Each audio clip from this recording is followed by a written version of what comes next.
Hello, wonderful friends. This is Rachel Archelaus, founder of the Intuitive Art Academy, and I have a guest with me today. Her name is Sherry Richert Belul. She is the author of Say It Now, 33, let me see if I can get 33 creative ways to say I love you to those you love. Close? Good enough. That is close enough. So Sherry is an outstanding human being. She is a proponent of love always, to yourself, to those you care about, and to strangers. She's a fascinating woman. I urge you to go to her blog, simplycelebrate.net, and learn all about her project of kindness, sending letters to strangers, love letters, that is, all the things she's up to, her book, her ideas, all of it is so incredibly uplifting. It will make your day. If you're ever in a funk, check her out because you will be instantly teleported to the land of love and kindness. And today we hope to do that for you right now. So she's a creator of something called a love list, and we're going to make one today. You can do it for yourself, you can do it for someone else, you can do it for all of the above and more. Mhm. And it's also a really great gift. So if you've run out of ideas and or you just want to add something extra special to what you've picked out for someone, this is so good and it's quick. So stick around, we'll make that. And then we're going to turn our love list into an intuitive art drawing and add another layer of love to all of it. So you're in for a love fest. We love each other. We love spending time together. In fact, I'm going to get to her in a second, but this is the second time we're recording this because we had a little snafu. And so I made a love list for my boyfriend in the last recording, and I cut it up into pieces and I hid it all around the house and I sent him on a scavenger hunt. You did. And it was so much fun for him to just find little love notes everywhere. And I could just tell it made him feel really special. So, yeah, on the heels of that, You did that, Rachel. Sherry. I didn't know that piece of it. I didn't know because last time when we left, we had them written down on paper, and I love that you decided. Can you say how you decided to do that? Usually we're not so gushy and romantic, but this was so much fun and added just like a special touch to the day. I love that. So isn't it good that our first recording kind of went wherever it went, and now we get a chance? I got a chance to hear that. It's so fun. Yeah, I loved it. Mm. Okay. So, why don't you fill us in on what a love list is and why we're making one today? Okay. First of all, we're making one because I love spending time with you, as you said, and I'm so glad to be here with you. Um, and a love list is one of my very favorite things in the world. It's the simplest relationship tool. And it is also, I think, one of the most powerful because I just feel like we live in a world where most of us, what we really want more than any material gift is we want to know that people see us. We want to feel gotten. We want to feel known. We want to feel as if who we are matters in the world. And the love list does that. The love list is a way to show someone that we've got something going here. It's like no matter what kind of relationship it is, I feel like the love list sort of shines a spotlight on what makes the relationship so great by showing why that person we're gifting is so great. And the thing about it also that I love is it doesn't cost anything. And I think that's really important. The other thing that feels like it's gotten kind of crazy in our society is this idea of the amount of money we spend, equals the amount of the value of something. And I like the love list because I feel like it sort of is an antidote to that it isn't about spending money. It's about heart and time and love and presence. And it doesn't even take that much time to do. So those are all the reasons I love it so much. And we'll show people today, right? We'll see. I mean, even the amount of time we spend, we'll spend more time because you and I love to talk about it and share and discuss it. But people will see how fast and easy it is. So, my dad made me a love list in a joy jar. You can see, like, my dad cut his up, which is why it was cool to cut up Eric's. Yeah. And he even put this cool thing in there. He made this for me for my birthday. So cute. Because I made him one for Christmas. And the cool thing about that is that, it set off this chain of events. Then I made one for my mom. And my grandma died last year. And he had given her a verbal love list a few months before she died. And I know it was so important for him to say it, regardless of how she took it, which of course she was thrilled to hear. She Yeah. was a good mom, that he was proud of her, all these things, but he got so much out of telling her these things. And I just know, like, all went well with her passing. She was ready, he was there, like, that was all good, but emotionally, he felt okay with it. He took it so much better than I was imagining that he would. Obviously, it's your mother, but I Right. just can't even tell you how much of a dynamic shift my whole family has had because of a love list. So there's so much power in this exercise. Rachel, I didn't know that story about your dad and his mom. That's beautiful. And I want to say, would you read us a few of the things from your jar? Of course. That'd be fun. If it's not too personal. I don't care. I don't think he cares either. We're pretty open. I also love that he reciprocated that way, Me That too. I mean, and this is really crafty, and he did this. I know. Yeah, I've never seen him make anything before, I mean, it's amazing. Mm. Yeah, I know. Okay. I What's it say? love hmm? What's it say? What's it say? I love how you set goals and work until you achieve them. It's beautiful. Yeah, I'll do another Okay. one. I love how you enjoy my old stories. Oh, That's one of my favorite things. Like, and sometimes I think people might not know how you feel about them opening up and telling you. So when I told him how much I loved his old stories in my love list to him, he felt heard and understood, just like you were saying. And it's just so cool. right. And there's something about it that, again, what I see is that, like, what you're just saying is so important. We're with people, and we're not really brought up, or our culture isn't like that. That we don't really like say things like that. You know what I mean? Like, it's an interesting thing that um sometimes things, especially even things that are really important to us about people, we may not say, like I don't know, I'm seeing it now with you, but it's like, do I have ever said to you, like, oh, Rachel, I love how creative you are. Like, everything you touch seems to like blossom into color. I don't think I've ever seen you and just said that, right? But it's something every time I see you, I think about. And so the love list gives us the chance to do that.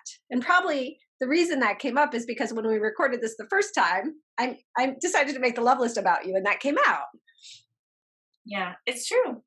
I mean, and it's so good to hear. I was just downstairs, a package got delivered to me, and the FedEx guy rang the doorbell, and I happened to be there. So I opened it, and I have a little tray of refreshments out for the delivery people. You do. I do. I got the idea off Facebook, and I thought, oh my God, that's so wonderful.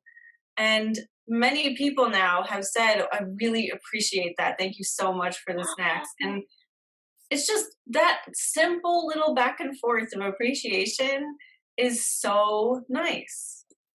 I love that you do that. And that does bring up another point, what you're saying, which is, I was just talking to someone about this yesterday, which is that we're so busy in this day and age, right? And we're so often, I don't even know where my phone is, but we're so often on our phones or on our screens.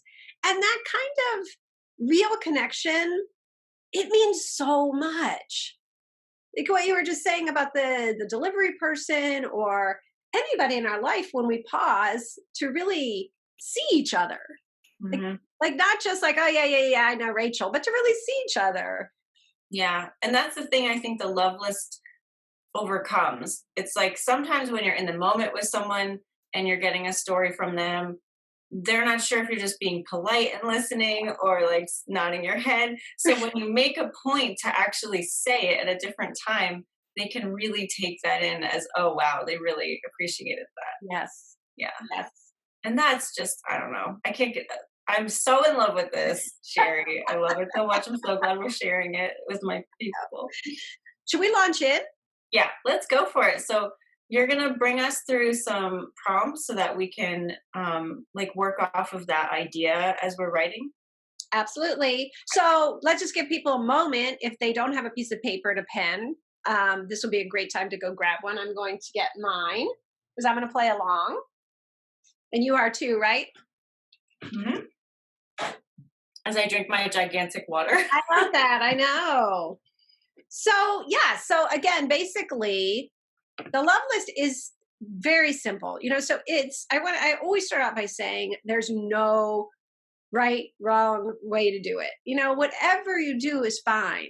And they're all going to sound different. Some people like to write sentences, some people like to write phrases, some people are more funny, some people are more serious, some people are a mix. It can be sweet, sexy, you know, anything goes. And so it's always important to start out with that, I'm going to be giving prompts.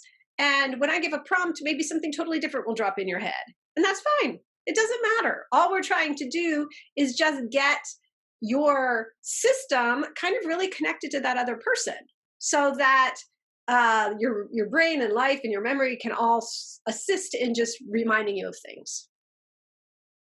And also, the other thing is a lot of times I've found that I'll start a love list and then I'll set it aside and the mind will continue to work on it and things will drop in. And so that's another thing about it. Maybe today 3 or 4 or 5 or 10 things might drop in and you might want to just give it like that, or you might want to see what else drops in. Amazing. So, all right. Do you, Rachel, know who you're going to make a love list for? I was just thinking about that because I just made one for Eric the other day. So I do. Yes, perfect. Okay. Do you want to tell us? I'm actually going to make one for my grandpa. Oh. Yeah, he lives on the other side of the country from me, and he's been feeling a little down lately. And I just want to tell him how much I appreciate him. I love that. Yeah. Well, so the other time when we were doing it, you dropped in just out of the blue. And I was thinking right now, it's actually my anniversary with my beau, Ian. We have our 14th anniversary this week. And I've made him probably 20 love lists, but I'm going to do another one, see what happens. It's always different. That's the other thing. It changes every time. So our first prompt is let yourself think about the person you love. If you want to close your eyes, you want to just take a deep breath and imagine their face. And just kind of let yourself think about this person. And as you do so, just whatever drops in, the very first things that drop in your mind about what you love. What do you love about this person?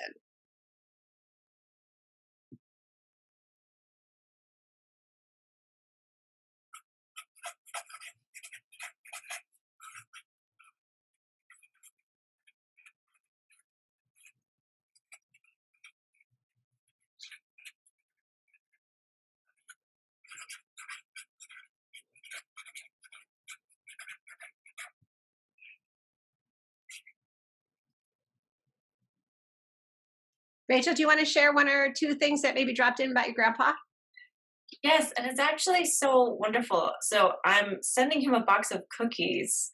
I was going to send it this morning, and now I have to send it tomorrow because I missed the cutoff. And so I can put this just right in the box of cookies. So I wasn't even planning that. It just all it synced up. So I feel like this is just such an intuitive process. And whoever popped in for you to make your list, like just go with it. There's obviously a reason. Yes, I love that. So what I got is, I love how excited you are when the family gets together. Oh, that's beautiful. That speaks volumes about who he is already, right? Yeah. Oh, I love that. I had a lot of things drop in really quickly. I think the one I'll share is that Ian always intentionally brings humor to situations. That he walks into a room and will want to give that gift, and I love that about him. All right, prompt number 2. This is a time of year, a special day, or an event that's kind of your thing with this person. So, it can be anything. It can be a ritual that you do every year. It could be a way that you celebrate your birthdays, anything at all that drops in that you feel like, oh, this is our thing.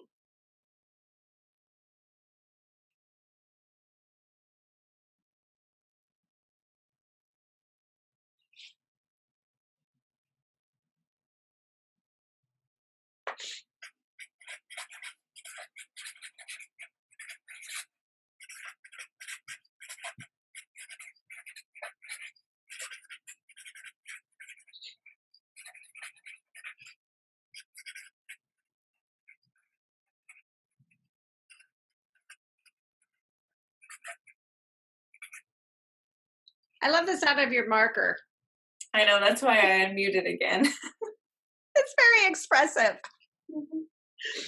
Okay. Well, I wrote down 2 things that dropped in right away. One is Ian and I love to do bubble flash mobs together, and that's always so much fun. And the other thing is we love to go to the Edwardian Ball. And I love seeing your pictures from all of those things. Yeah. So my grandpa has been playing pool since he was little, and they've always had a pool table in my family. So I wrote, I love playing pool with you at mom's, even though you'll always win. I love that. And that's a great example of a way to write it so that you add in that bit of humor, which is really fun. And I was just going to say, like, so when I talked about, bubble flash mobs or the Edwardian Ball, I just gave those words. And so your love list could even just be that, right? And the other person would know. I would likely write more than that when I would do it. And I think it's fun to add in humor like you just did. That's really great. So I might say something like, I love all the bubble flash mobs we've done at the parks, even though all the little kids always pop all your best bubbles, which they do. Nice. And it'll make him, I know that would make him laugh. Okay. How about, is there something that this person always says or does that is kind of a signature expression or action for them? And I'll give an example. I always use this because it's my favorite. My father-in-law, who's passed away, he used to, no matter what we would offer him, if it was an extra dessert or if we wanted to do something, he'd always say, "What the hell?" And he'd throw his arms up, and that became like his signature to us. And it expressed like this gameness for anything. So that's the problem now is something that they always say or do, or that's kind of their signature.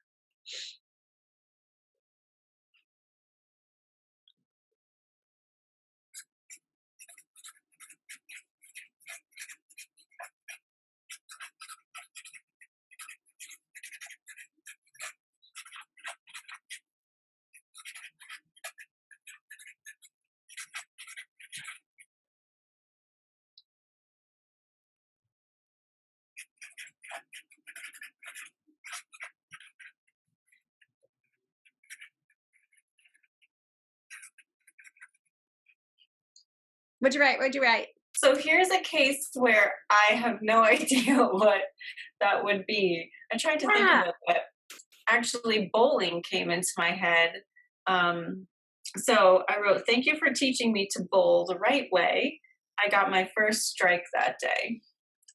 So it just popped in and I went with it. I love that. And I'm glad that that happened, right? Because I think it's such a great example of what we were saying earlier that maybe the exact thing won't come in for the prompt and it doesn't matter, right? All we're trying to do is get more things. And that's great. I love that. I think he'll like that too.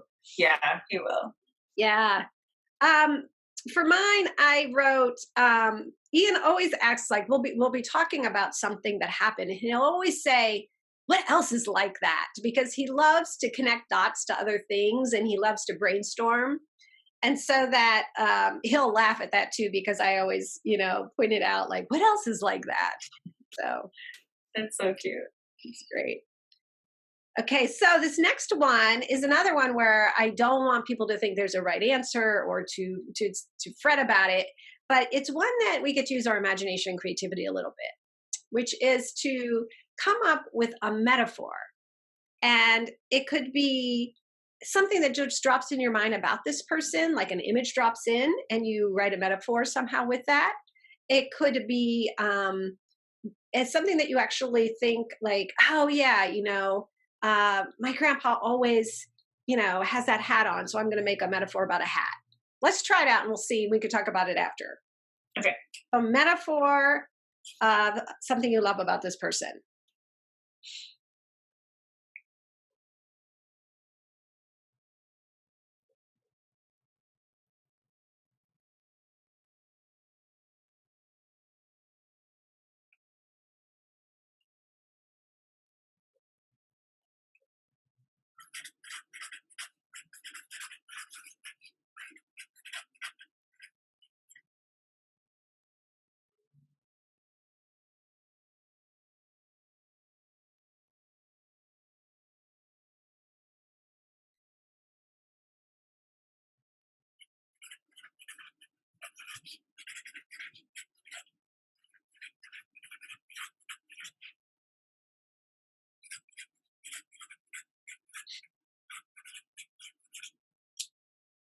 I just had a funny thought.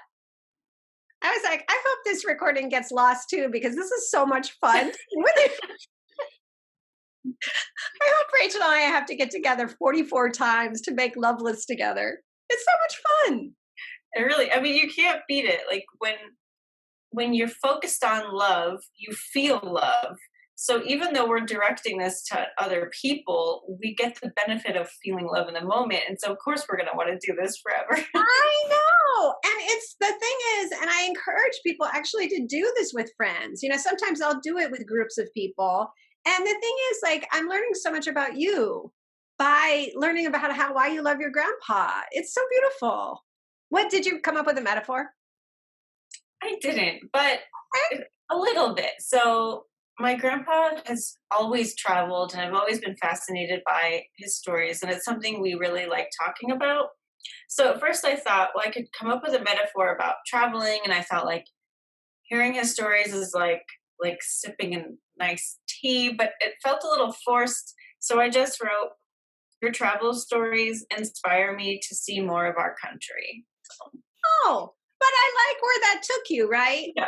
And you might. I mean, again, this is one of those, not that people have to have a metaphor. One of the reasons that I put that in there a lot is that for me, I think it's fun if the love list has kind of like a different texture, if we add in. So sometimes I'll really challenge myself to see if I could put 3 or 4 metaphors in, say it's a love list with like 30 things.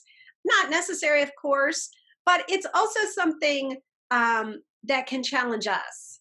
So, I encourage you just to kind of see if anything else does drop in. And if not, it doesn't. Who cares, right?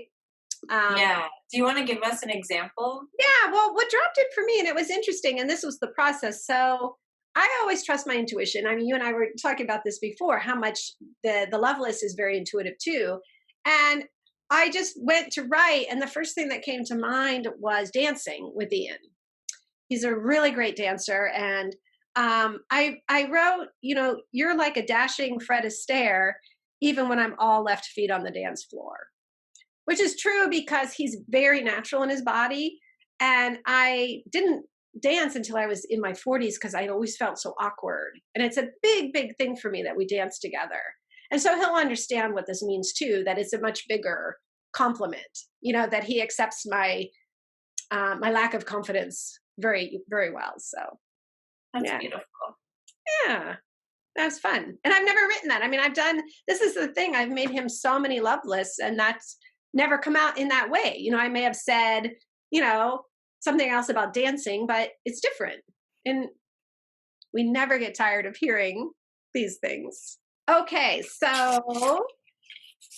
how about a favorite memory from long ago?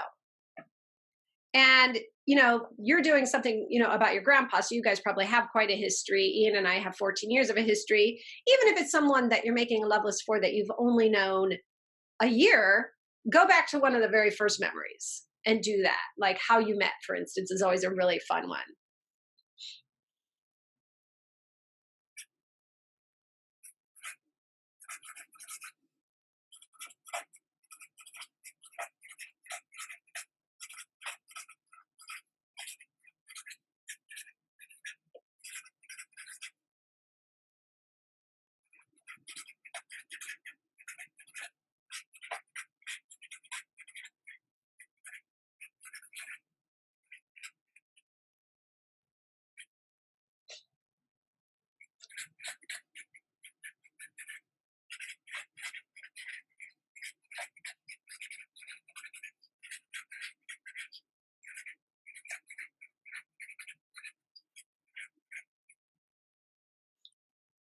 What'd you come up with?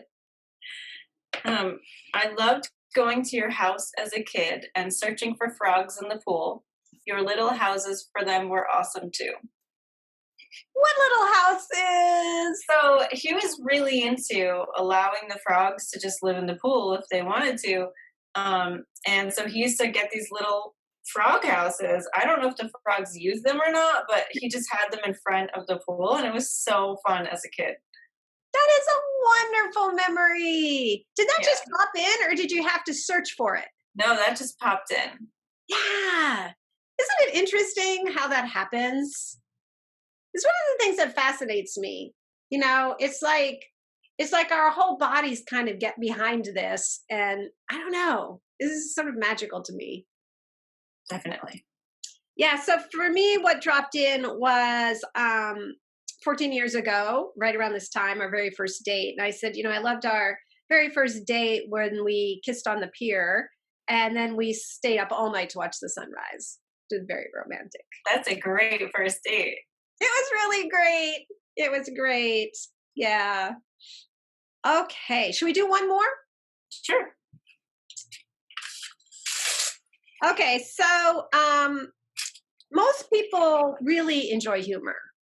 And so I always love to insert that deliberately into these, just like I was saying, to give it some texture. And so this is using humor somehow. So it could be, rather than saying, I love your sense of humor, which is nice and interesting, but it's more fun, I think, if we can come up with something like something really funny they say, a funny inside joke you share. It could be a funny story about them, like something that, always cracks you up. So it's somehow using humor in any of those different ways.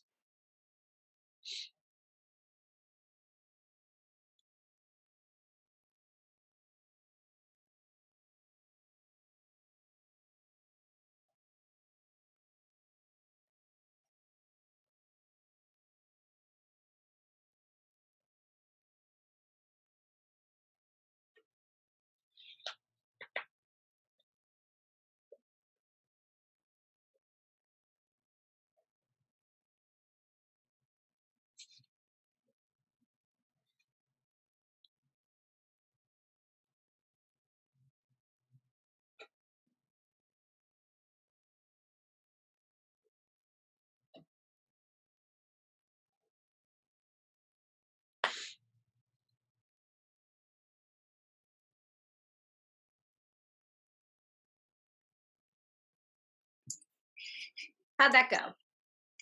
It's good. It's interesting this time. I think maybe because we're not as close as maybe some other people I could make this for. I'm getting a little bit different ideas, but they're still coming. So I'm going with it. Yes. So I wrote, your laugh always brightens the room. Mom gets her humor from you. Oh, perfect, right?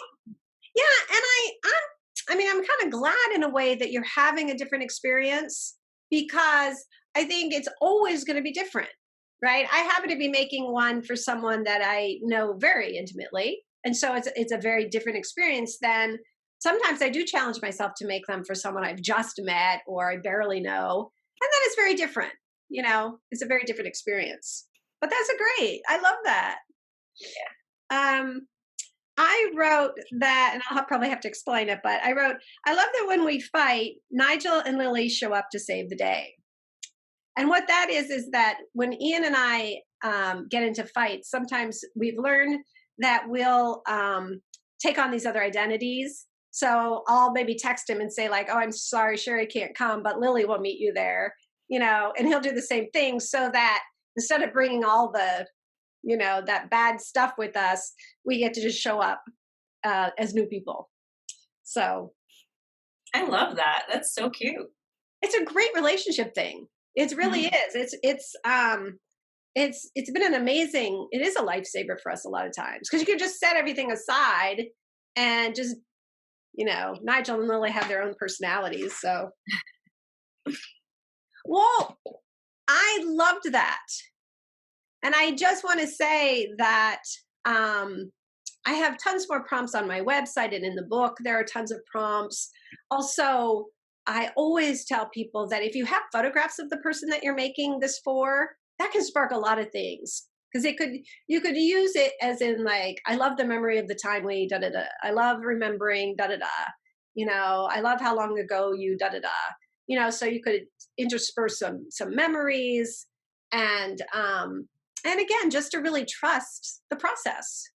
Well, so just the only other thing I want to say about the love list, and then maybe we can move on and do the intuitive art piece, is just to reiterate what we were saying earlier about once you have your love list, there's all kinds of ways to present it. So it could be as simple as whatever you've written down on that piece of paper, putting it in a greeting card and giving it to someone. You could, like you were showing with the joy jar. My boyfriend actually invented the fortune cookies, so he puts them in fortune cookies, and I have that the how-to on my website. It's not that hard to do at all. It's really fun. You can put them in advent calendars. You can put them in, Valentine's Day chocolate boxes where you take out some of the chocolates and instead you put in some love lists. It's endless ways to do it. So, and I love like what you did with Eric's, that just came to you like, oh, I'm going to hide them everywhere. Yeah, it was really fun. I think he found number 8 first. There were 8 in total, and so he was fun for him to see. Like, I think I'm looking for 8. I found 3, and just Yeah, have that anticipation of finding something really nice. I know. You could also mail them to, someone. I've done that too, where I put one in an envelope every couple days and just mailed them off. I mean, Oh, it's really, that's really nice. And who doesn't love getting mail? I know. Who doesn't love getting mail? So awesome. Shall we do our second part now? Yeah. So if you have some coloring supplies, just grab those. Crayons will work. I'm going to use pastels and then just some plain paper. Now, I just wanted to say that this is my second intuitive art drawing. The first one was when we first did this. So I already feel, and I just want to say this to anyone who it might be, I don't know if it's brand new to anybody watching, it might be, that I was nervous last time. I don't know if you remember, I was kind of like, ooh, I don't know how to, and already I just feel like, okay, well, whatever happens is perfect. So, Yeah, well, it's true because it's similar to the love list. There's no wrong way to do this. Your body already knows how to do it. You're actually going to close your eyes during the process if you want. That's how we do normal intuitive art. This oh, is a little more free form, so you can keep your eyes open if you want to, but you're going to let your hand do everything. So your hand is going to pick the colors. You don't have to look where you're going. Your hand is going to make the marks on the paper. Your hand is going to switch colors when it wants to. oh, So, yeah, just go free form and you'll know when to stop because you'll just have a little feeling of, oh, I'm done. so wait, So, so we're not even really knowing which colors we're using. yeah, There's not a oh, I think Ian's purple. I'm not doing that. nope. No. Oh, this is great because the last one I was more like looking and this is fun.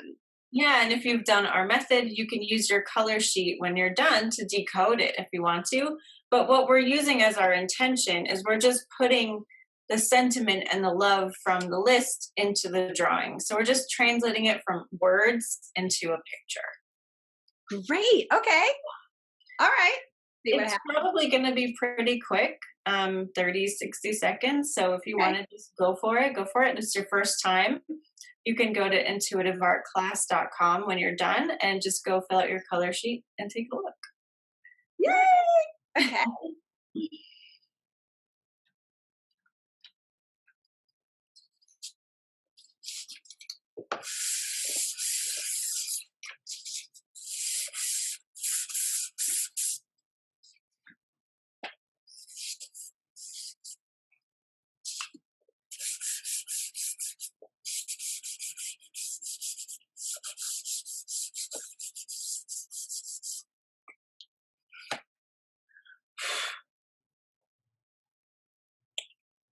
This is so fun. I've never in my life done this.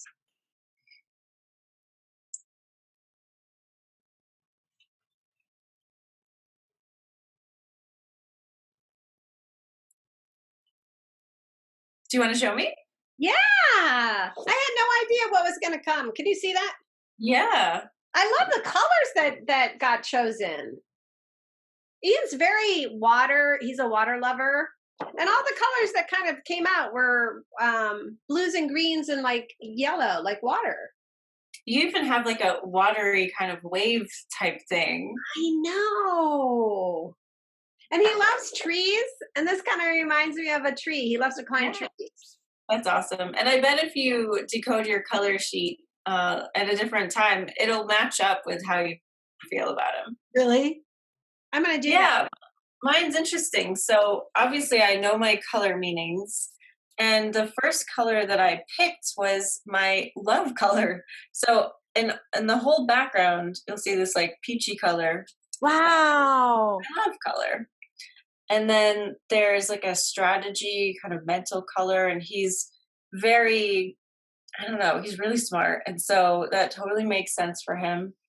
But then there's also this intuition um, and contentment. And after my grandmother died, it was a while ago, he definitely softened up, became more connected with us and more intuitive and more content. And it was just like a whole nother side of him. He became really supportive of the work I do. And that's really when we started to bond. And I really think, I mean, it's just amazing how it showed up here. It's like, this is what I appreciate about him, just like in the list, even things I didn't put in the list are in the drawing. Oh, that's beautiful. Yeah, it's cool. So I wanted to talk about different ways that we can use this with our love lists. I think what I'm going to do as our anniversary is I think I'm going to maybe print out the love list and put it on the back. And then maybe I'll add a photo of us on the front or something to make it into kind of like a big card. I love that. That's really cool. Yeah. So I did one for Eric last time, and I just ended up writing on the bottom, "This is what my love for you looks like." And I put it in the drawer with his like toothbrush and everything. So when he opened that at night, he would find it. And yeah, you could do something as simple as that, or Oh, like you're saying, you could staple your love list to it. You could print it out and put it on the back. You could scan it and add your words like on top of the picture. Uh, oh, that's lovely too. yeah, you can really get creative, and there's no wrong way to show love. So That's a beautiful, beautiful way to sort of wrap all this up, right? There is no wrong way to show love. And you and I have had so many conversations about this, but I think it's always something I love to talk about, which is also that the more we practice it, the more ways I think we learn how to show love. And and that's the more really comfortable we get too. I mean, I know for sure when I started this process with you and just trying to expand my capacity for love and being more comfortable giving love, because it was definitely anxiety producing in the beginning. Because if you're not used to being so open with someone, it can be like a little terrifying. How are they going to take this? Is this weird? Is this too much? Um, but just doing it that first time just alleviated all of that anxiety because uh, duh, like everybody loves to be appreciated. Like there's nothing weird or wrong about this whatsoever. So yeah, and if you just make it about you, yes. I loved making the list. I did it for me. I did it to show appreciation, and I don't need the other person to react in any kind of way. Then there's nothing to worry about. To release all expectations, do it as a gift for yourself, and then they can have their own experience, and it won't taint how you feel about it. Oh, I'm so glad you said that. That's like, I feel like that's so such an important part of all of this, because then it's like it's truly a gift, right? We get to, and it's a gift that we get to receive and to freely give. And the other thing about what you're saying is that, because we're not a culture where we walk around telling people exactly why we love them, it might be something that the person needs to take in for a while, right? And so that instant first response, they may be kind of overwhelmed or not sure how to respond. And as long as we're focused on like what it feels like to be someone who offers love like that, then we just walk away feeling great, and they can have whatever their experience, however much time it takes them, whatever comes up. And chances are it's going to be a good good Yeah, response. But I love what you said. That was beautiful. thanks. You helped me with that. I mean, Sherry really walked me through a few moments of anxiety in the beginning, and then everything went really well, like better than well. So thank you for doing this work in the world. I really appreciate you, and thank you for writing your book and giving us even more ways to share our love. And I think now is a great time to do it. So if there's ever a time that it will be more accepted to be open and giving and mushy, now is the time. And so get in there now, get your feet wet, and you'll just want to keep doing it. I love it. Thank you. This was so much fun. Thanks for doing it again, Sherry. And I'm sure we'll see your face around here some more. Mwah. All right, Love you, super Rachel. love. Everybody, thank you so much. And if you make a love list, go to Sherry's website, simplycelebrate.net, and register it, because she has a really cool thing happening where it's called what, a love list million? Loveless Million. Yeah, there's a little spot. All you have to do is put your name and email and who you made the list for. And yeah, I'm Awesome. determined to inspire a million of them before I die. So I love it. You'll surpass that easily. thank you, Rachel. All right, everybody, super love. We'll see you soon. Bye. Bye.